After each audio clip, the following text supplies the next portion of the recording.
natin.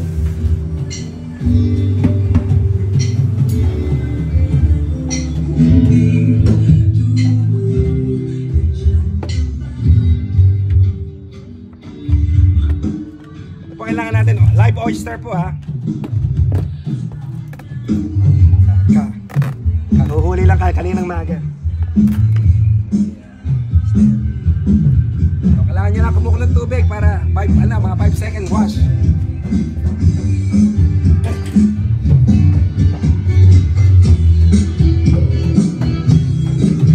Ingat na po dahil mainit na tubig.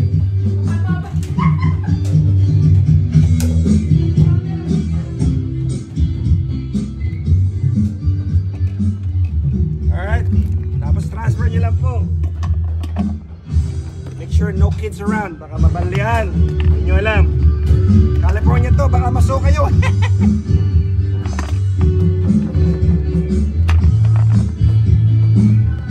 Dito pare sa likod. Sorry ah. Hindi ko pinapata, dapat papost ko muna. Okay, dire-diretso na. Dito ka pare sa loob.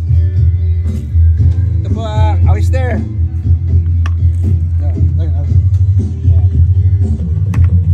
Ganyan lang po. Habang kumukulo, ialap po na natin. Ang tawag po dito is splashing. Means hot water po, ipa-flash nyo po.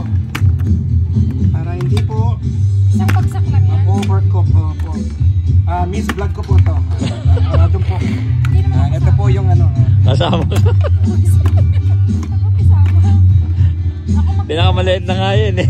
Okay, hot water po. Mag-ingat po kayo. Make sure na wala mga bata. Yan lang po.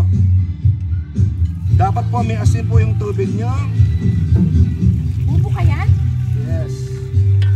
Ganyan lang po. May asin para sipsipin po yung... Naku, sarap po nito. Dapat. Po, ganyan lang po. Tapos hintayin bumuka. Yep. Hintayin nyo lang po yan. Sige. Tapos po, birana po. Don't forget to subscribe. Click the button. Bye! Simple songs. Ganun lang.